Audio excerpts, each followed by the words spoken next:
Aujourd'hui, pour ce troisième épisode, j'ai le plaisir d'avoir fait quelques kilomètres pour venir ici à la rencontre de Renaud à Vichy. Renaud Sauzet, artiste multicarte, autodidacte, touche à tout. Tu nous accueilles aujourd'hui dans ton shop ouvert en 2018 à Vichy Venise Tattoo Shop. Shop tattoo, mais pas que, on en reparlera plus tard. Alors, quand j'ai eu l'idée de ce podcast, j'ai très vite pensé à toi, puisque tu as un lien très fort avec la Convention de Clermont. Puisque pour ceux qui ne le savent pas, c'est toi le premier que j'ai appelé en 2015 ou en 2016, la première année pour m'aider à organiser le salon. Puis tu es revenu tous les ans sous différentes casquettes, soit en tant que membre du jury, pour faire l'affiche, ou tout simplement aussi tatoueur sur un stand. Donc on va parler de toi, de plein de choses. Pour commencer, j'ai une première question toute simple. Peux-tu te présenter dans les grandes lignes pour celles et ceux qui ne te connaissent pas encore ? Salut Charlie, salut tout le monde. Alors oui, me présenter, bon, je vais essayer. Renaud Sauzet, 39 ans, artiste donc local, comme tu disais, multicarte, c'est-à-dire que j'ai fait pas mal de choses différentes dans le domaine de la création dans ma carrière pro. Je viens du milieu du skate et des sports de glisse, c'est de là que tout est parti pour moi. Où j'ai commencé le graphisme, pardon. Puis après, petit à petit, étant aussi dans le milieu du rock, j'ai commencé à faire des artworks pour mes groupes, etc. Qu'est-ce que j'ai fait par la suite? J'ai monté une marque de guitare On va en parler aussi. avec un pote, donc on en parlera peut-être plus en détail, mais donc pendant 10 ans, ça a été une aventure qui m'a beaucoup fait grandir et qui m'a appris beaucoup de choses, l'entrepreneuriat et justement la création, le design, etc. Et puis ensuite, j'ai quitté cette aventure-là pour me lancer vraiment dans l'art sous toutes ses formes. Maintenant, oui, je tatoue, je fais encore beaucoup de graphisme parce que c'est une passion. Et récemment, je me suis mis à la peinture. Et on en parlera certainement un peu Ouais, plus après. carrément. Donc ouais, tu as un parcours assez riche, on va évoquer tout ça, mais est-ce que toi tu te souviens un peu de tes premiers rapports justement au dessin, au crayon, tes premiers coups de crayon, ça remonte à quand? Est-ce que ça remontait à loin dans ton enfance ou c'était quelque chose qui est venu sur le tard quand tu étais Non, ado? ouais, je me souviens bien. Enfin, quand j'étais, enfin voilà, tout petit, hein, c'était certainement au primaire de ce que je me souviens, mais j'aimais bien dessiner, quoi. De toute façon, j'ai toujours été un gamin un petit peu calme. Bon, j'ai jamais pris de cours, tu sais, on était dans la campagne de Lezoux, machin, tout ça. C'était pas le genre d'activité extrascolaire qui était disponible et qu'on faisait, mais voilà, j'ai toujours aimé le faire, que ce soit à l'école ou à la maison, voilà, sans avoir un niveau de dingue, mais en tout cas, c'est là que ça a commencé. Et du coup, t'étais dans une famille un peu d'artistes ou c'est toi tout seul qui a dû chercher un peu Alors non, mes parents n'étaient pas artistes. Enfin, je dirais que mon père l'était dans sa tête. C'était un philosophe et il était toujours très cultivé sur notamment la musique, mais il avait une sensibilité artistique. Il était artisan, il était coutelier, et donc du coup, je pense que lui aussi, par la force son parcours, a jamais été amené à faire de l'art, ou on lui a jamais donné confiance en lui pour qu'il le fasse, mais il aurait très bien pu l'être. Et je pense que c'est ces petites choses qui ont fait que mon frère et moi, parce qu'il est aussi artiste, on est parti dans cette direction-là. Ouais. D'accord. Et du coup, ton passage au tatouage, ça s'est fait à quel moment?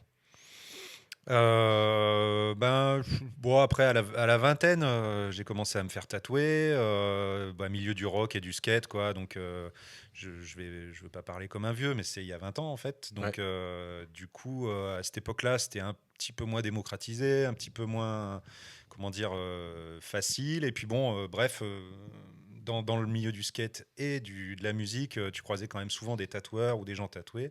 Donc ça a commencé comme ça. Je me suis fait d'abord tatouer par Jekyll de Bleu Noir, qui débutait à cette époque aussi.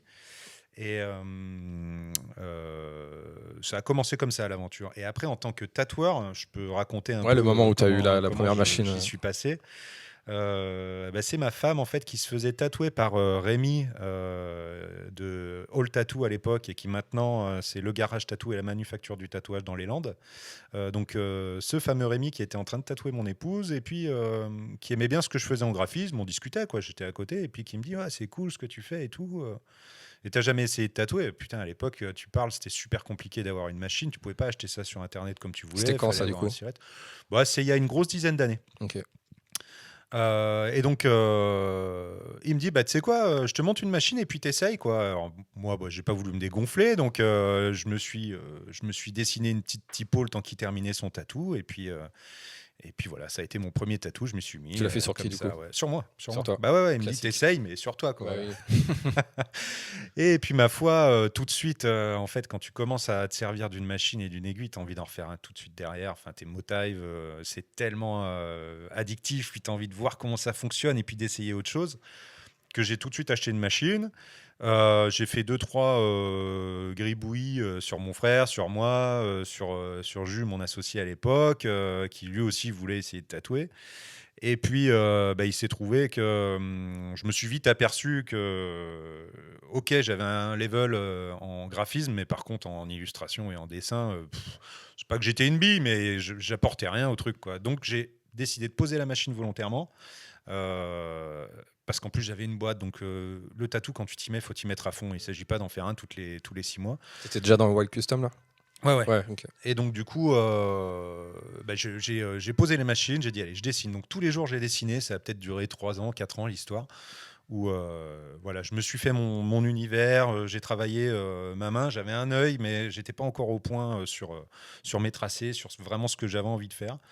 Et puis, quand j'ai senti que c'était cool, que j'avais des gens qui appréciaient ce que je faisais en dessin, etc., là, j'ai décidé de me jeter à l'eau et de demander à quelqu'un de m'apprendre vraiment correctement et de pas faire ça en mode scratcher à la maison. Et du coup, ton apprentissage, tu as fait ça avec qui? Alors Comment? l'apprentissage, ça a été, d'ailleurs, je lui en suis très reconnaissant. Ça a été Alex de Sacred Color à l'époque et qui maintenant, donc c'est Attack, son nom de tatoueur, Qui est en Suisse, qui maintenant. tatoue en Suisse, ouais, exactement.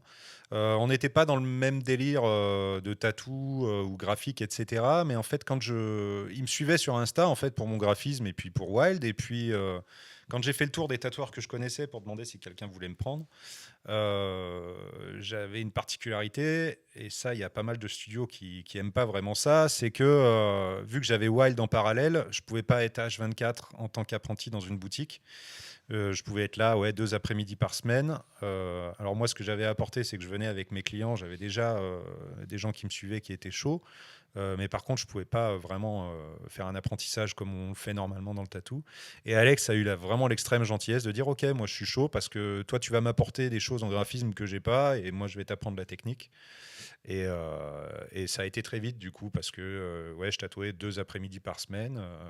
Et je trouve ça bien d'ailleurs de commencer comme ça parce que ça te laisse le temps de débriefer avec toi-même dans ta tête en fait quand tu tatoues pas tous les jours, t'es pas le nez dans le guidon tout le temps, tu as le temps de réfléchir à ce que tu as fait et puis la semaine d'après tu reviens, tu as vraiment t'as faim quoi, tu as envie de faire un nouveau tatou et en même temps tu as bien réfléchi à ce que tu avais fait la fois précédente. Donc du coup, je pense que ça a été cool en termes de progression, c'est-à-dire j'ai pas fait beaucoup de quantité au départ mais ça s'est bien passé quoi l'apprentissage. Et le shop, il était à Bellerive, c'est ça? Non, il était à Cusset. À Cusset, Donc, oui. c'était juste à côté de la maison en plus pour moi, donc parfait. Et t'es resté combien de temps, du coup, dans ce Ouais, format-là? l'apprentissage, 2 ans, 2 ans. Après, ça devenait vraiment compliqué avec Wild, on avait vraiment du taf. J'avais vraiment du mal à me couper en deux. Donc, Alex m'a laissé comment dire, prendre mon envol. Et puis, j'ai installé mon premier studio de tatou à l'intérieur de notre atelier. Je m'en souviens. Donc, c'était assez cool quoi, comme lieu. Ouais, Du ouais. coup, tu avais les guitares, tu avais la salle de répète, machin. Et j'avais une petite salle que j'avais mis aux normes. Donc, avec le point d'eau, avec comment ça s'appelle, le lino par terre, machin, tout ça. Et donc, je tatouais là-bas. Donc, souvent, quand les gens déboulaient, parce qu'il y avait avec Instagram, tu as les gens qui déboulent de Paris, de Lyon, de machin. Ils s'attendent à trouver un tattoo shop. Ils voient un atelier Ouais, c'était un de peu l'extérieur. Ça paraissait même délabré. Donc, c'était Ouais. flippant. Puis après, quand tu rentres là-dedans, tu te rends compte que c'est la salle de jeu et que c'est cool, quoi. Ouais, c'est un bon univers pour le tatouage. Ouais. Ouais, c'était pas mal. Et alors maintenant, du coup, en tatou, tu as quand même un univers assez marqué. Tu fais beaucoup de dot work, etc. Mais Est-ce que à tes débuts, tu t'es allé directement là-dedans ou t'as commencé par autre chose? Non, j'ai commencé tout de suite par ça en fait, hein, donc quand j'ai commencé même à dessiner en vue de tatouer, j'avais pas une super grosse culture tatou, c'est-à-dire que je connaissais vraiment mes potes, mais j'achetais pas les magazines spécialement, et cetera. Et ce que je voulais faire en tatou, c'était ce qui m'inspirait, c'était souvent les sérigraphies, tout l'art du rock justement, etc. Honnêtement, je savais même pas vraiment que le dot existait à proprement dit en discipline dans le tatou. Et donc, du coup, bon, après, je me suis vite rendu compte que je suis pas le premier, l'inventeur, machin, tout Ouais, ça. ouais. Mais voilà, en tout cas, j'ai commencé comme ça tout de suite. Et mon style s'est créé autour de ça, quoi. Inspiration des illustrations de rock, tout ça. Et puis des trucs assez dark au départ, pas mal de skull, etc. Et en parallèle du floral aussi, du début, en fait, parce que c'est toujours des choses que j'ai aimées. Mais ouais, j'ai commencé tout de suite par le dot et la gravure, quoi. Alors, je sais même pas si on appelle vraiment ça de la gravure, mais en tout cas, c'est inspiré des estampes, etc. Et donc, bon, après, j'ai découvert, grâce aux réseaux sociaux, qu'il y avait plein d'artistes qui faisaient ça et à des niveaux incroyables. Donc, du coup, ça te tire aussi vers le haut de voir ça. Mais ouais, au départ, c'était vraiment mon envie. J'avais envie de faire que du noir. C'est resté comme ça encore jusqu'à l'heure actuelle. Et c'est comme ça que je m'épanouis, quoi. D'accord. Alors là, du coup, tu es assis devant une de tes peintures. Et là, tu viens de me parler de noir. Et du coup, c'est assez marrant le contraste entre finalement ton univers tatou qui est exclusivement noir et tes peintures qui sont au contraire très très colorées. Ouais. Ouais, c'est sûr. Ouais. Alors, c'est difficile d'ailleurs à expliquer tout ça, mais ça fait des années que j'avais envie de peindre et je trouvais pas l'angle d'attaque. Vraiment, je savais pas. C'était exactement comme pour le tatou quand j'ai commencé. Je voulais pas commencer pour faire ce qui a été fait 1000 fois. Je voulais essayer quand même de me trouver ma patte. Et ben pour la peinture, c'est pareil, quoi. J'avais cette envie, je savais pas comment l'aborder. Et puis, bizarrement, il y a des choses qui me plaisent beaucoup justement dans l'art. Quand les choses sont colorées, hein.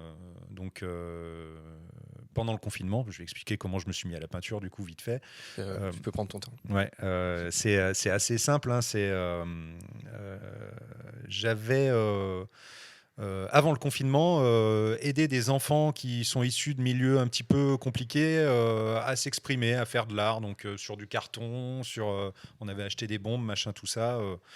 Et puis j'avais acheté aussi quelques toiles, donc ils ont travaillé sur quelques toiles. Et donc j'avais à la maison quelques toiles du coup qui restaient. Alors, moi personnellement, j'avais jamais fait. C'est marrant parce que je faisais faire ça aux gamins pour leur donner confiance en eux, etc. C'était très bien passé. Bon bref, j'avais un petit stock, j'avais je sais plus 5-6 toiles. Et puis, bah, confinement oblige, je me dis, ouais, j'ai pas envie de bosser pendant ce confinement, j'ai envie de passer du temps avec les miens. Et j'ai envie de continuer de créer, mais peut-être justement profiter de ce temps pour faire autre chose que vraiment du boulot, c'est-à-dire préparer des projets tatou ou des projets graphisme qu'on m'a commandés. Et du coup, ça a été le moment de se mettre devant une toile et de dire, bah vas-y, quoi. Donc j'ai fait avec ce que j'avais des Posca justement que j'avais pour faire avec les gamins.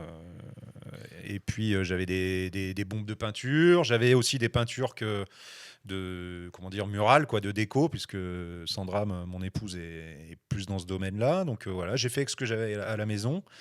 Du coup, j'ai été contraint et en même temps, je me suis trouvé grâce à ça. Donc voilà, j'ai pris plaisir à faire des grands aplats de couleurs, chose que je ne faisais jamais. Et puis, je me suis pas arrêté. En fait, c'est devenu ultra addictif. Le plaisir de déposer de la peinture sur une toile, c'est inexplicable. C'est relativement simple. En fait, au bout du compte, tu trempes ton pinceau, boum, tu le poses sur la toile et c'est kiffant de dingue. Je me moquais même de moi. Enfin, je m'auto-foutais de ma gueule parce que je me levais pour peindre tellement ça m'omnibulait. Je me dis, mais arrête de faire ton. Ouais, nouvelle passion. Mais nouvelle passion, mais ça m'était jamais arrivé à ce point. Et donc, du coup, bah, depuis, voilà, j'ai cette nouvelle addiction, je dirais. Et je prends beaucoup de plaisir à ça.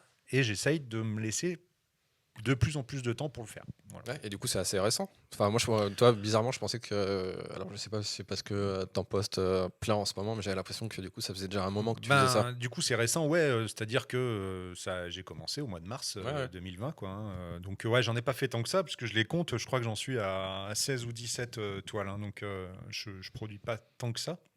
Mais oui, c'est assez frais quand même, quoi. Ouais. Et du coup, alors là, tu parles de toile. Mais je crois que tu utilises aussi d'autres supports. Oui, alors du coup, c'est ça, pendant le confinement, du coup, j'avais 5-6 toiles. Donc, Après, j'ai quand commencé sur des toiles. quand on avait Après, j'avais plus. plus de toiles. Donc, j'avais quelques panneaux de bois. Donc, j'ai peint sur du bois. Après, j'avais plus de bois. Donc, j'avais une grosse veste en jean avec de la toile bien épaisse japonaise. Là, donc, j'ai fait le dos de la toile. Donc, ouais, j'ai essayé de me diversifier.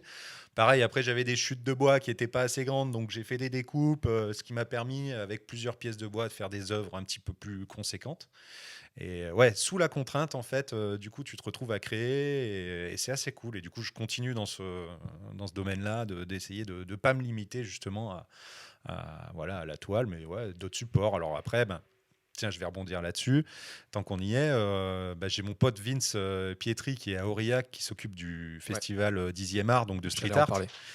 qui voit tout de suite sur Instagram que enfin je me suis mis à faire des formats de peinture. Ça faisait déjà plusieurs années qu'il me taquinait à me dire mais Renaud, tu devrais essayer de faire des murs ou des grands formats.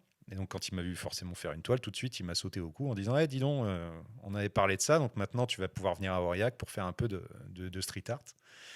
Et je le remercie parce qu'il m'a tout de suite invité et dès que le confinement a été terminé, c'est-à-dire au mois de juin, j'ai été invité à faire un mur sur place et pareil, c'était la première fois que j'utilisais des bombes sur un mur et tout et je me suis éclaté et forcément j'ai envie d'en faire plus quoi.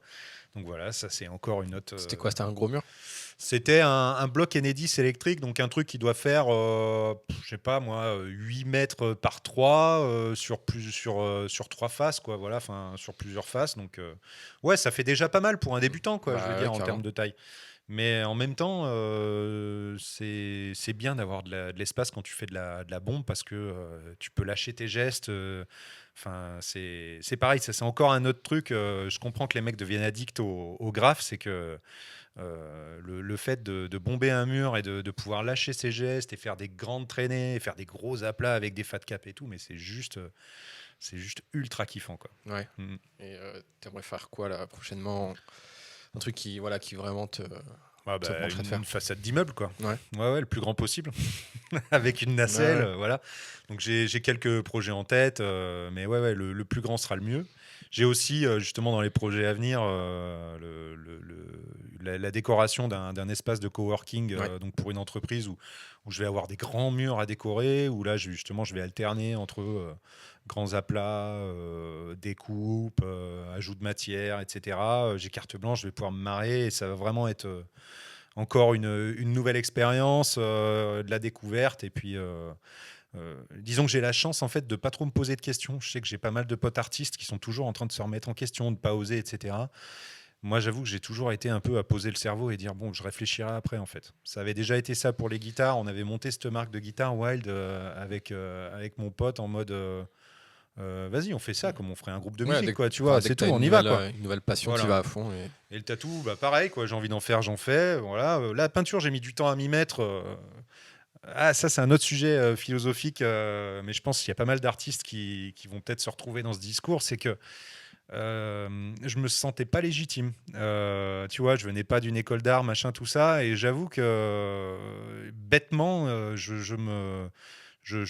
j'osais pas, quoi. Ouais. Je sais pas comment dire ça. Enfin, Non, c'est mais bizarre, hein. ouais, c'est le cas de C'est beaucoup de complètement personnes, je idiot. pense. Et bon, j'ai mis un peu de temps à m'y mettre, et puis maintenant ça va. Mais c'est vrai que ça a été un petit peu ça. Puis en parlant de légitimité, ça, en fait, je m'aperçois que ça m'a suivi un peu toute ma carrière. C'est-à-dire que, étant autodidacte, j'ai fait du graphisme pendant, je sais pas, peut-être 10 ans avant d'oser prononcer le mot je suis graphiste, quoi. C'est-à-dire que je me sentais un peu imposteur, genre ouais, ça y est, le mec il a téléchargé Ouais, ouais. Photoshop craqué et puis il se prend pour un graphiste. Étant donné que j'avais pas de diplôme, ça me gênait vraiment de le dire. Et puis je sentais toujours que j'avais des lacunes. Par exemple, chez les imprimeurs, quand le mec me demandait un truc en 300 Ouais, dpi, ouais. putain, je comprenais rien. Mhm. C'était affreux, donc j'osais pas dire que j'étais graphiste. Et puis au bout d'un moment, bon, tu dis, j'ai quand même pondu, tu vois, des affiches pour des trucs sérieux, des logos, des machins. Bon, bah si, je suis graphiste au bout du compte. Et puis dans ce processus, j'ai peut-être mis 10 ou 15 ans de plus à accepter le fait que j'étais artiste. Au bout d'un moment, quand tu tatoues, quand tu crées, tu fais des illustrations, tu fais des affiches, tu fais des logos, tu commences commences à faire de la peinture, au bout d'un moment, et qu'on te demande qu'est-ce que tu fais, il n'y a pas d'autre mot, Non, t'es il y a pas artiste. d'autre mot. Ouais. Mais c'est pareil, quoi. Faut oser le dire, en fait, tu vois. C'est comme. Alors que c'est pas grand-chose finalement, mais c'est vrai qu'il faut oser le dire. Ouais, mais je sais pas, moi, Ouais, je non, mais voyais ça vu de l'extérieur, je disais putain, le mec, il a un melon, ah laisse non, mais tomber. c'est Alors qu'en fait, non, pas Mm. du tout, quoi. C'est juste que t'es comme ça, t'aimes créer, et puis t'as envie de faire que ça de ta vie, et puis tu te donnes la chance de le faire, voilà. Mais, voilà. Et du coup, c'est quoi ton conseil aux gens qui oseraient justement pas trop se lancer dans des activités un peu comme ça artistiques Faut faire comme moi, faut pas se poser de questions, en fait, et faut pas trop regarder ce que les gens vont penser ou quoi. Faut faire, quoi. Faut faire. De toute façon, voilà, comme on dit, hein, ça va pas te tuer de faire quelque chose. Donc, fais. Il y aura du déchet, hein. Moi, il y a des trucs que j'ai fait qui, maintenant, je regarde derrière moi, je dis, bon, c'était pas ouf.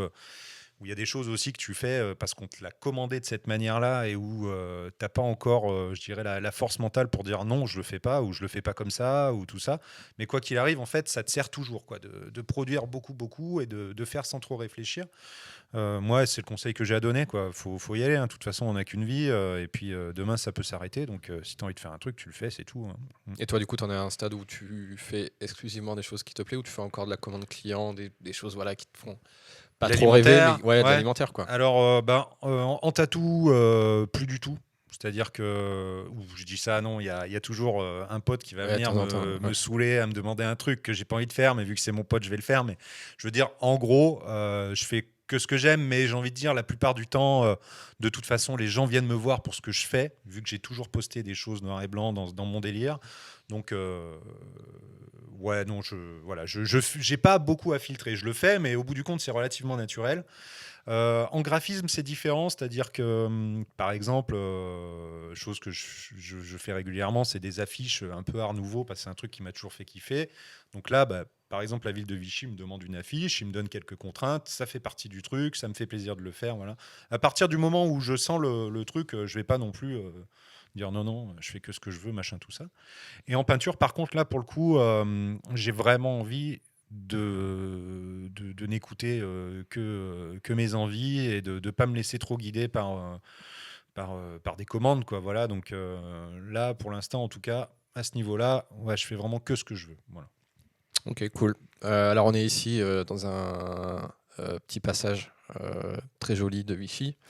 On est dans un art shop, concept store. Enfin, tu vas nous en dire un peu plus. Est-ce que tu peux nous présenter du coup ce lieu et peut-être aussi les autres personnes qui sont là avec toi, ce qu'elles font. Enfin voilà, juste un topo de tout ce qui se passe ici. Alors le topo, je suis arrivé ici, passage Giboin, il y a un peu plus de 2 ans, donc dans Vichy.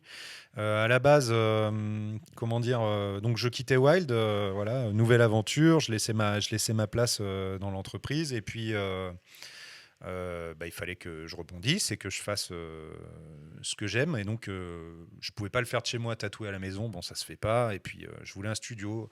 Et j'ai pas cherché ailleurs que Passage Giboin. C'est-à-dire qu'à chaque fois que je me promenais dans Vichy, je voyais ce beau passage sous une verrière qui était vraiment splendide, mais en même temps mort, mais un truc de dingue. C'est-à-dire, il n'y avait pas une boutique d'ouverte et tout. Et donc, du coup, j'avais l'embarras du choix puisque toutes les boutiques étaient quasiment fermées. Je me rends pas compte, là, parce que je connais pas du tout Vichy. On est où? Enfin, c'est le centre-ville, là. Centre-ville, on est entre les 2 rues les plus commerçantes. C'est un petit passage, c'est dingue d'ailleurs que. Mais c'est ouf que personne. Tant mieux. Ouais, tant mieux. Mais je comprenais pas d'ailleurs. Je comprends toujours pas puisque maintenant ça a repris vie et ça nous prouve qu'il y a du passage parce que oui, en effet. Bon, bref. Donc. Je choisis le studio qui me paraissait être le plus cool pour pouvoir m'installer en tant que tatoueur. Je voulais avoir un petit peu d'espace pour pouvoir montrer ce que je faisais aussi à côté de ça, c'est-à-dire que mes graphismes, les collabs design produits que j'avais pu faire pour, je sais pas moi, pour un coutelier, parce que je fais aussi plein d'autres trucs comme ça. Et puis, pendant 6 mois, je regardais une boutique en face qui était fermée. Je me dis, ah putain, on pourrait quand même faire un concept store parce que du coup, j'ai plein de potes qui font plein de choses et j'ai toujours aimé un peu les fusions de tout ça. J'avais envie de vendre, tu vois. Là, tu es assis sur un tabouret qui est fabriqué par Mickey de la fabrique de Copeau. Très confortable. J'avais envie de vendre vendre ses produits. J'avais envie de vendre des sérigraphies aussi de mes potes, machin. Donc. Et puis ça m'a turlupiné un peu plus. Et puis j'ai mon pote Fluff, en fait, pote d'enfance, donc avec qui on faisait du street, avec qui après on a fait de la musique, etc. Qui, lui, était un peu en fin de contrat. Et puis j'ai parlé de ça avec lui. Et puis tout de suite, il a dit, vas-y, je suis chaud. Et il m'a rejoint dans l'aventure. Donc on a ouvert, quasiment en face de mon studio, un shop.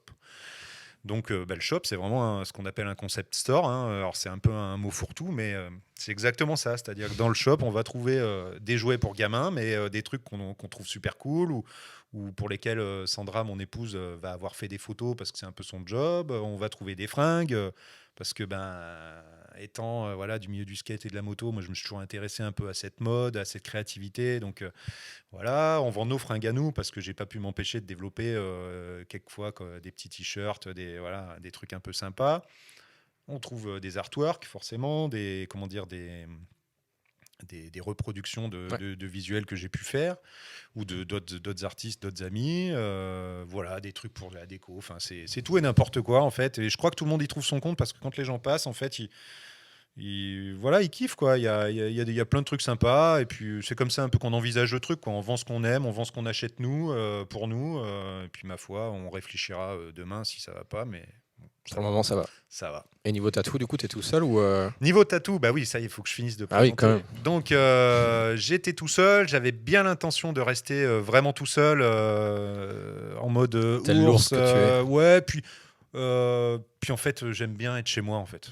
Donc je suis très casanier, j'aime bien dessiner à la maison et à la base le studio, je l'avais pour venir tatouer, mais pas pour y être H24, j'ai pas d'horaire et c'est bien marqué sur l'aventure.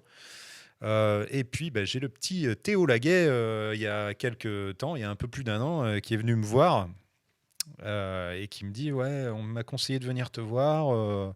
Olivier Poinsignon, pour ne pas le citer, qui me l'a mis dans les pattes. Et puis du coup, au début, je lui dis écoute, non Théo, moi je vais pas arriver à être assez investi pour t'apprendre le tatou.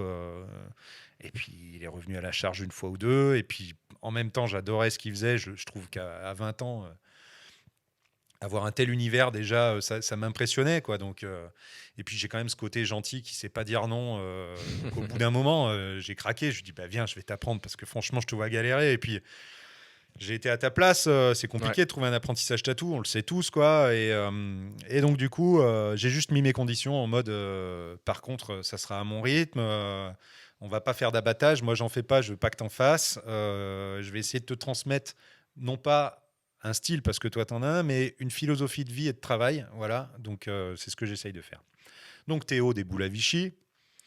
Et puis je découvre qu'il m'a fait le coup de l'autostoppeur, quoi. C'est-à-dire que derrière Théo, il y avait Laurine, qui est sa copine, ou qui était sa copine, mais bon, bref, ils sont toujours côte à côte. Et comment dire, je découvre que Laurine a cherché un apprentissage tatou aussi, dans d'autres shops, qu'elle dessine super bien aussi, qu'elle a un univers très cool, plus proche de moi d'ailleurs.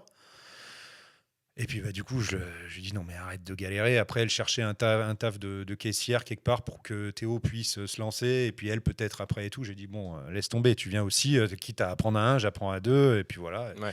Et il se trouve que en fait, c'est génial. Je suis très content de transmettre. C'est quelque chose que j'aime faire. Bon, c'est un peu contraignant parce qu'il faut des fois être là à leur côté normal, quoi, hein, pour leur dire écoute, la machine là, c'est trop fort ou tu vas un peu trop doucement, etc., etc. Mais en tout cas, c'est cool de transmettre. Et puis comme je disais, ouais, c'est aussi cool d'essayer de transmettre une philosophie. Mais en Oui, fait, je crois qu'ils ont ça en eux. Je les aide juste à se découvrir.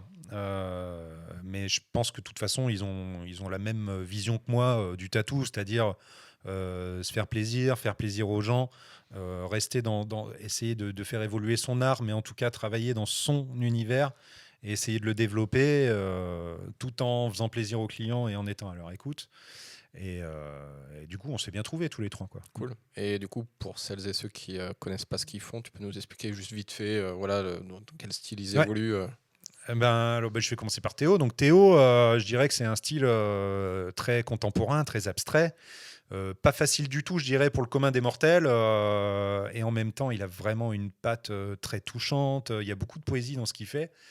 Donc, c'est aussi du noir et blanc, voilà, très graphique, toujours conceptualisé, c'est-à-dire il fait pas n'importe quoi. Et moi, c'est ce qui me fait halluciner, quoi, parce que souvent, pour ma part, quand je produis quelque chose, j'ai tendance à réfléchir pendant, voire même après. Théo, tout est réfléchi, quoi. Il y a rien qui. Et c'est deux façons différentes d'aborder Ouais. l'art et la création. Et donc je respecte beaucoup son travail et je suis vraiment content qu'il ait osé se jeter à l'eau dans le tatou, et je suis sûr qu'il ira très loin dans le tatou, mais pas que. Voilà. Et pour ce qui est de Laurine, c'est un univers, comme je disais, plus proche du mien graphiquement, c'est-à-dire qu'on est dans le noir et blanc. On est aussi dans les textures, ambiance gravure, estampe et point. On sent tout de suite plus de féminité que moi. Ça, je crois que Pas difficile. ouais, voilà, c'est clair. Hein. Si, bah si. Même si je fais Non, des oui, c'est fleurs et que ça pas. plaît aux filles, en fait, on sent vraiment que voilà, Ouais. il y a une touche féminine. Et elle va avoir un côté un peu plus dark aussi que moi sur certains abords. Mais disons on marche un peu dans le même univers, quoi, dans la même, je dirais, mouvance de tatoueurs. Voilà. Et du coup, vu que moi je tatoue peu et de moins en moins, il y a pas mal de clientes qui, non pas par la force des choses, mais qui découvrent le taf de Laurine et qui s'y retrouvent aussi. Et du coup, ça lui permet pareil, de se lancer et de pouvoir justement tatouer, quoi. Parce que quand on apprend, il faut pratiquer. Et c'est bien cool, quoi, quand on a des gens qui viennent et qui disent ah j'aime bien tes compos, j'aime bien tes fleurs, tiens, est-ce que tu veux bosser sur ce projet? Et puis ils sont tous les deux de toute façon très productifs, très travailleurs, ils dessinent tout le temps, ils sont non-stop, ils n'arrêtent pas, quoi. Moi j'avoue que je suis beaucoup moins productif qu'eux, et donc ils sont sur la bonne voie, quoi, parce que Ouais. c'est comme ça qu'il faut faire, quoi, quand on veut progresser et apprendre. Ils ont déjà un univers, mais ils restent pas sur leurs acquis. Ils le font évoluer. Ils le font aussi évoluer parce que maintenant qu'ils ont commencé à tatouer, ils se rendent compte qu'il y a des choses qui sont pas faisables tout de suite pour eux. Donc ils adaptent, mais tout en osant faire des choses et tout. Et ils sont sur la bonne voie, quoi. Bon, bah, c'est cool. Mm. Alors, ton shop, il s'appelle Vichy Venice. Ouais. Je vois pas de soleil là aujourd'hui de Californie, je vois pas de plage, Tu veux une petite etc. explication? Bah, alors j'imagine que ça vient de différents voyages que tu as pu faire. Ouais, c'est ça. Et peut-être pour ceux qui connaissent, enfin, même si c'est dur de pas connaître Venice Beach parce que ça passe partout à la télé, etc. Mais pour ceux qui n'ont jamais eu la chance d'y aller, c'est quoi, toi, finalement, ce que tu as kiffé là-bas Ouais, en fait, la petite histoire quand je cherchais un nom de shop, quoi, c'est que fallait que ce soit quelque chose qui me représente un petit peu. Et voilà, la vie faisant, il y a eu une époque où, voilà, quand je faisais les guitares, etc., j'avais qu'un rêve, c'était de vivre aux États-Unis. On y allait relativement régulièrement pour justement vendre nos instruments. Et j'aimais beaucoup Venice Beach parce que pour moi ça voulait dire beaucoup de choses, c'est-à-dire toute la culture skate-punk en fait qui m'a influencé de mes 14 ans à mes 39 ans, elle venait de là-bas, quoi. C'est-à-dire que tous les groupes de punk rock, le skate, vraiment la culture urbaine de Los Angeles, c'est là-bas vraiment un noyau super important. Mais c'est pas que ça, Venice Beach aussi. Il y a aussi tout un côté, je dirais hipster, mais c'est pas péjoratif, quoi. C'est très créatif, très entreprenant. Il y a des quartiers justement où tu vas avoir plein de petites boutiques concept super cool avec des artistes qui vont oser justement se jeter à l'eau et ouvrir un shop, etc. Et ça, moi, ça m'a beaucoup influencé justement dans la suite de ma vie et de ma carrière. Et donc, du coup, je trouvais ça logique que ça ressorte sur le nom du shop et Vichy parce qu'en fait, ma personne, elle est divisée comme ça. C'est-à-dire qu'il y a des grosses influences US, mais j'adore la France, en fait, et j'ai plus du tout envie de la quitter, la France, parce qu'on est trop bien ici. Et puis, cette ville est magnifique. Et donc, voilà, Vichy-Venice. Cool. Et alors, du coup, pour parler une dernière fois de Vichy, tu l'as dit, je crois, un peu plus tôt, tu as eu des commandes aussi de la part de la mairie. C'est assez rare, finalement, de voir des mairies faire appel à des artistes indépendants avec un univers graphique assez, voilà, assez marqué, etc. Est-ce que tu peux nous en dire un peu plus ce que tu as fait pour eux et comment Ouais. ça s'est passé? En fait, je crois que tout le monde est content dans une petite ville quand la vie reprend, quand des commerces ouvrent, quand des gens osent faire des choses. Et en fait, la mairie de Vichy m'a découvert quand j'ai ouvert le shop en l'espace de 6 mois. Ils se sont rendus compte qu'il y avait quelque chose de nouveau, quelque chose de créatif. Et ils ont voulu justement pousser un petit peu ça en me faisant réaliser une première affiche pour Noël. euh, sur laquelle j'avais été relativement conventionnel et j'avais pas trop lâché mon style parce que je voulais coller au grand public et à ce qui s'était déjà fait, donc j'avais pas trop osé. Voilà, j'étais resté très professionnel et neutre dans le délire. Et puis ça leur a plu et il s'est trouvé que l'année d'après, ils m'en ont redemandé une. Et cette année encore, c'était le cas. Donc sur les affiches qui ont suivi, je me suis un peu plus lâché. J'ai trouvé du plaisir parce que justement, on est tellement baigné dans l'architecture d'une époque que j'adore, 1900, et dans une ambiance dans cette ville que, en fait, les affiches sortent toutes seules, quoi, parce que en fait, quand tu crées, en fait, tu ressens cet esprit, cette ambiance. Alors bien sûr, j'essaye d'apporter ma touche 2020 parce qu'on n'est pas là pour faire comment dire, de la pub à une ville qui serait archaïque, ancienne et qui aurait plus de... Non, non, au contraire, voilà, j'essaye de mêler l'ancien et le nouveau.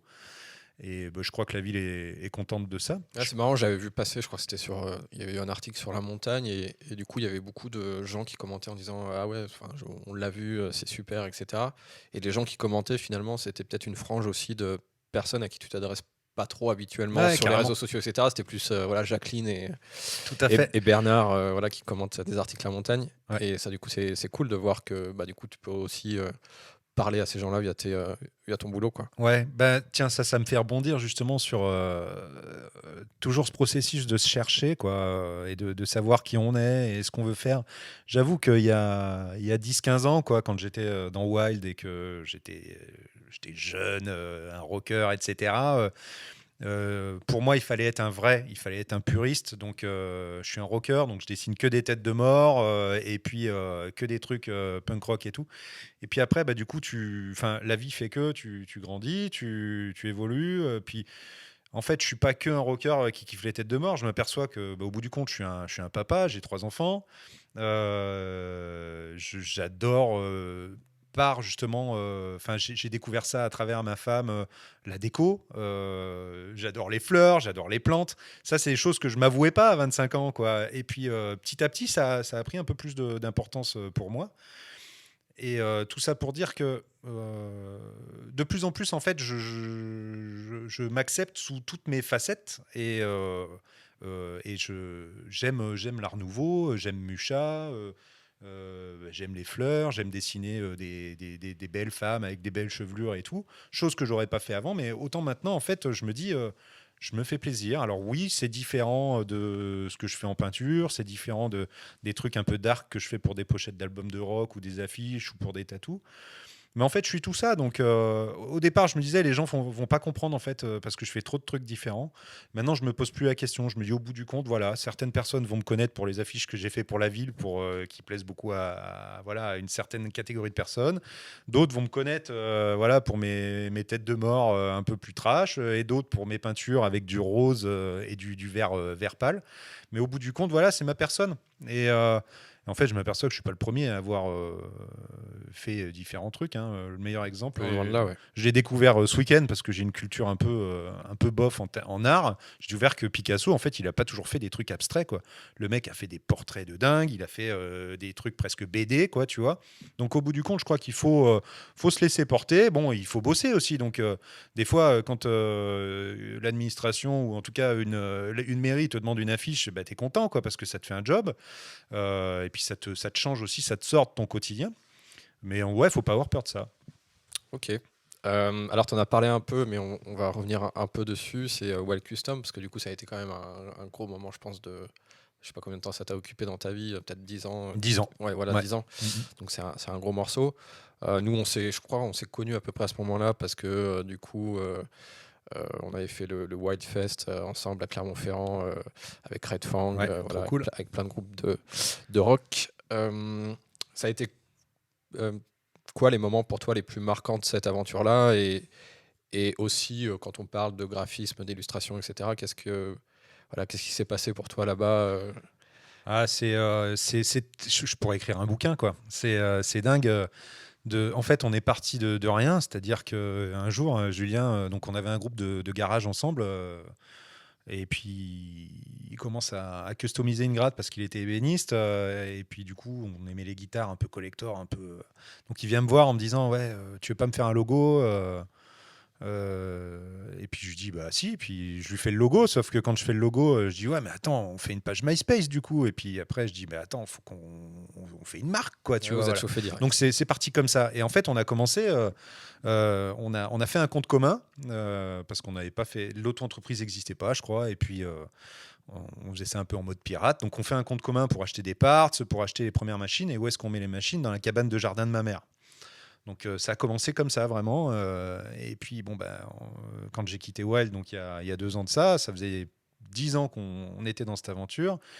Et on a fait du chemin, enfin on avait fait du chemin, hein, parce que en 10 ans, on s'est retrouvé à avoir des employés, à vendre des guitares un peu partout dans le monde, à avoir des musiciens dont on était ultra fans qui jouaient avec nos instruments. Donc c'est une aventure humaine incroyable. Et puis l'entrepreneuriat, de toute façon, c'est toujours ça. Mais entre les embûches, le nombre de fois où tu as ton comptable qui te dit non, mais les mecs, faut fermer parce que là, c'est n'importe quoi.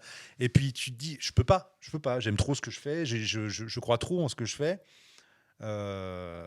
Donc tu continues et puis tu continues d'apprendre et c'est génial parce que tu apprends par toi-même, c'est-à-dire que tu apprends oui, à te structurer, à gérer une boîte, etc. Mais tu apprends tellement plus de choses, tu as un contact humain permanent avec des artistes, des musiciens, tu essayes toujours de te renouveler pour taper dans l'œil de quelqu'un d'autre. Et puis on était vraiment dans une philosophie de créer tout le temps pour toujours surprendre, etc. Donc ouais, moi j'ai extrêmement grandi avec cette aventure-là. C'était la meilleure des écoles en fait, quoi, de se jeter à l'eau et puis d'y aller, quoi. Et puis donc que dire d'autre Et au-delà de toute la partie admin, etc., parce que tu étais gérant de cette boîte-là, mais toi, quel était ton rôle sur, je pense notamment toute la partie administration, graphisme, etc. Qu'est-ce que tu faisais concrètement quand tu fais des guitares, quoi? Ouais, quand on a commencé, ouais, j'étais le gérant et puis je faisais toute la DA, quoi, la direction artistique. Donc ça va du design de la guitare au logo, à la pub que tu vas faire, voilà. Et puis des fois juste dessiner des pièces pour la commande numérique, etc. Mais ensuite, on a eu un troisième associé, Blaise, qui nous a rejoint et c'est lui qui a pris la gestion parce qu'il était beaucoup plus carré que moi. Moi, je suis trop artiste, trop, tu vois, papillonnant, on va dire, quoi. Et j'en avais conscience. Donc, bon, bref. Et donc, après, voilà, je suis vraiment passé, moi, en mode design et direction artistique et resté sur cette partie-là et sur la com. J'adore communiquer, que ce soit sur les réseaux, sur les événements, machin, tout ça. Enfin, c'est un truc que j'ai en moi, que j'aime faire. Donc ouais, c'était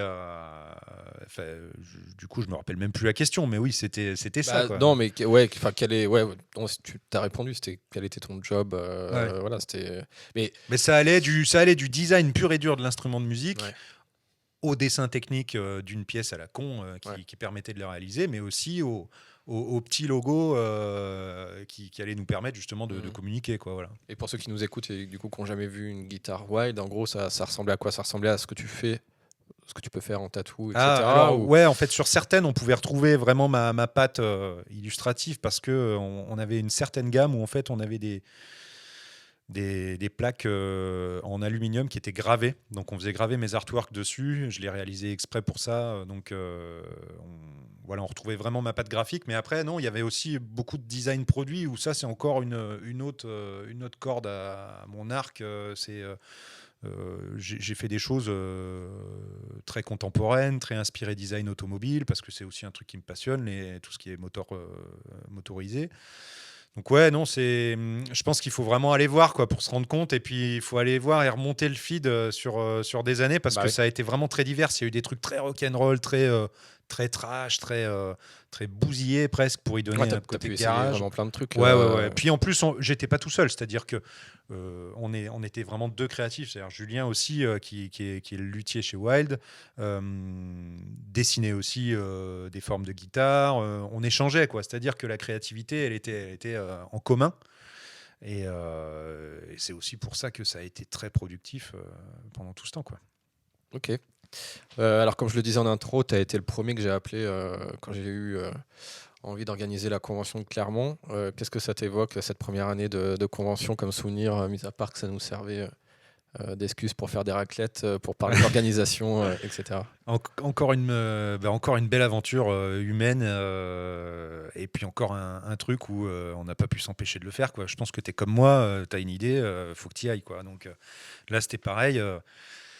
Ça faisait déjà un moment que ça turlupinait, que je trouvais ça incroyable qu'en Auvergne, on n'est pas. Enfin, que dans le Puy-de-Dôme, Allier, on n'ait pas une convention à proprement dite.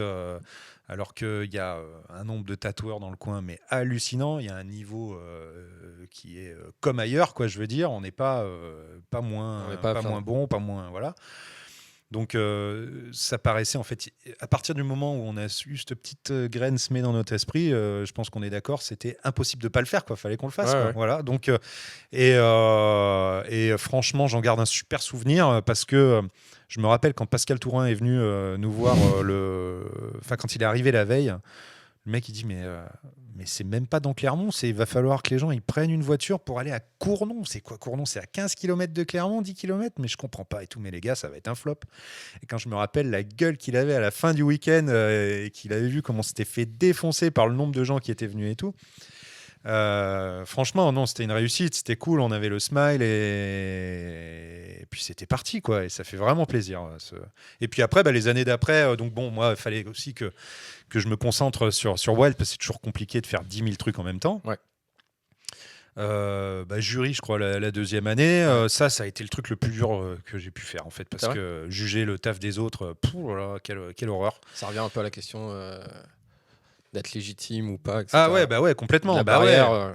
Surtout que je tatouais, je sais plus, peut-être 5-6 ans. Alors oui, j'avais un œil, j'avais une culture, mais comment juger, par exemple D'ailleurs, pour ceux qui ne savent pas, du coup, quand on fait les concours Best Tattoo, la note en fait que donnent les jurys est séparée en deux. Il y a une partie artistique et une partie technique. Ouais. Et du coup, bon, c'est aussi pour ça que les jurys à chaque fois sont composés de profils bien différents. C'est que justement, j'estime moi que on peut autant faire appel à des gens qui sont pas très techniques, mais qui ont un gros côté artistique, ou tu vois, et vice versa. Complètement. Ouais. Et du coup, c'est ce qui fait aussi qu'au final, du coup, on a des notes qui sont à peu près cohérentes finalement, quoi. Je veux dire, il y a jamais eu de très très grosses surprises à part une fois l'année dernière, mais sinon, voilà, ça ressort des choses plutôt cohérentes finalement. Ouais, c'est clair. Et puis, j'ai envie de dire, c'est le jeu, quoi. C'est comme ça, quoi. Quand tu t'inscris à un concours, faut être conscient de ça. Voilà. Mais c'est vrai que le jury est souvent tellement divers, et ça, c'est une très bonne chose. Que voilà, moi, je me rappelle la première année, il y avait un ou deux joueurs de la SM. Bon, on n'avait pas du tout les mêmes avis, quoi. Mais c'est bien, c'est bien. Eux, il y avait vraiment un côté esthétique qui jouait pour eux. La technique, en fait, ils voyaient pas les mêmes choses que nous. Et puis ma foi, ce qui compte, c'est voilà ce qu'en pensent les gens, voilà. Mais au bout du compte, c'est vrai que il y a pas vraiment de surprise hein, Non, parce que du coup, on essaye, chaque année, il y a environ 5 personnes, on essaye d'avoir 3 tatoueurs, une personne, une personnalité, tu l'as dit, là, par exemple, une fois, on avait un joueur ASM, parce que voilà, c'était Johnny Lugia qui était vachement tatoué, etc. Et puis une personne du public aussi, parce qu'on a envie de faire c'est vivre clair. l'événement aux gens. Donc ouais, au final, il n'y a pas de très, très, très grosses... Mais toujours est-il que je te garantis que c'est vraiment difficile de juger le travail des autres, surtout quand toi-même, tu es tatoueur. Aller dire, ouais, là, bon, le trait, machin, peut-être peut mieux faire, ou là, le placement de la Ouais, mais pièce, comme tu pourquoi dis, il l'a après, fait ça, comme ça. je veux dire, à partir du moment où il y a la D'où démarche tu de te permets de s'inscrire, juger, tu vois. ouais, Mais bon, mais après, voilà, c'est comme ça. De toute façon, tu es là pour genre, ça. tu Il faut passes le pas faire. dans la rue et Voilà. tu juges pas le travail d'un mec. Après, bon, honnêtement, étant donné qu'on juge différents points, tu mets ta note, ceux d'à côté mettent une note aussi, et puis au bout du compte, il y a une moyenne qui est faite. Donc, mais ouais, Il n'y a rien de dramatique. non, exactement. Alors, on arrive à peu près au bout. Ça fait déjà 50 minutes à peu près qu'on parle ensemble. Là, du coup, on sort de crise Covid, etc. Donc, on ne fait pas le salon cette année. Ça, c'est un impact immédiat et direct. Pour toi, finalement, est-ce que ça a eu un impact sur ton activité, sur ta créativité? Alors, tu l'as dit tout à l'heure, le confinement t'a permis d'être à la maison, de faire de la peinture, etc. Mais est-ce qu'il y a eu des aspects négatifs aussi? Écoute, moi, en fait, j'ai une chance, c'est que je suis quelqu'un de très optimiste et très positif, et je vois toujours le verre à moitié plein. Des fois, je suis peut-être même inconscient, en fait, mais voilà, c'est comme ça, c'est en moi. Donc, moi, le confinement, bon, bien sûr, j'ai vraiment pensé aux gens qui bossaient et qui galéraient, qui personnel soignant, etc. Mais moi, j'en garde un souvenir exceptionnel parce que j'ai passé un temps fou avec ma famille, que c'est pour moi ce qui compte le plus. Et du coup, j'étais obligé d'être avec eux et pas bosser. Bon, bah voilà. Donc, j'en tire vraiment que du plus. En termes de boulot, Dans tout ce qui est créatif, alors je ne fais pas que du tatou, donc j'ai pas forcément ressenti, parce que j'avais 1000 autres trucs à faire à côté, ça m'a permis d'avancer. Donc non, franchement, je m'estime heureux parce que voilà, j'ai appris des choses, j'en ai appris sur moi, j'ai profité des miens. Moi, je suis prêt à me En reconfiner, il n'y a deuxième. aucun problème. Ouais. Ok. Bon. Pour finir sur une note légère, du coup, tu nous as parlé d'inspiration, etc. Il y a plein de choses forcément qui t'inspirent. Mais si tu devais faire, alors tu es tatoueur, tu fais partie d'une communauté en Auvergne, à Clermont, à Vichy, etc., de tatoueurs, tatoueuses, etc. Si tu devais faire un coucou à un shop local, à un tatoueur, à une tatoueuse, peu importe, local ou pas finalement, mais voilà, qui te donne un peu envie de te lever les matins et de continuer à faire finalement ce métier, parce que c'est aussi ton métier, quoi. Ça, c'est pas une question facile parce que du coup, Tu peux citer plein de gens, tu peux citer personne. Ouais, alors si, tiens, je vais faire un coucou tout simplement à Vava, à Émilie Vasset, quoi, qui a été la première personne à qui j'ai osé transmettre le tatou, quoi, parce que pareil, au départ, je me sentais pas ultra légitime, quoi, tu vois, sachant que je fais pas de couleur, de réalisme, machin, tout ça. Donc ouais, salut Émilie Vasset de Bon Voyage Tatou, qui est une personne exceptionnelle. Et voilà, je vous invite à découvrir son taf si vous l'avez pas encore fait. Mais bonjour tout le monde. En fait, enfin, je veux dire, il y a tellement de gens cool dans ce milieu et de gens que j'aime revoir. Et justement, quand on se retrouve en convention, c'est là qu'on a le plaisir de se croiser pour de vrai. Parce que bien sûr, on s'envoie tous des petits mots gentils sur les réseaux sociaux, on met des petits likes sur les tafs de dingue que produisent certains, etc. Mais c'est tellement rien par rapport à se voir en vrai, justement, sur un event comme le Salon du Tatou à Clermont. Enfin, moi, j'adore cette fête pour ça, quoi. J'y vais, j'ai même pas envie de tatouer, en fait. J'ai envie de voir les copains, quoi, Ouais. tu vois. Donc, je crois que d'ailleurs, la dernière fois que je suis venu, je m'étais rien booké.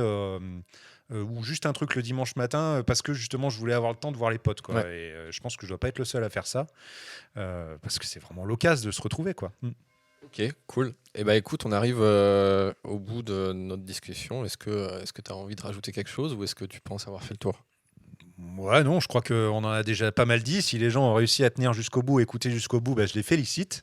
Bravo. Je te remercie, toi, Charlie, pour cet engagement que tu as justement pour notre communauté et puis justement pour ce petit podcast que tu mets en place. J'ai déjà écouté les 2 premiers, j'ai trouvé ça super cool. C'est génial de voir comment les autres artistes abordent le job, leur créativité, etc. Et c'est un plaisir à écouter, donc je le conseille vraiment. Et non, merci. Et puis, pour ceux qui sont dans ce métier-là ou qui ont envie de s'y mettre, allez-y, quoi. Créez, lancez-vous, amusez-vous. Ok, merci Renaud. Merci. Ciao.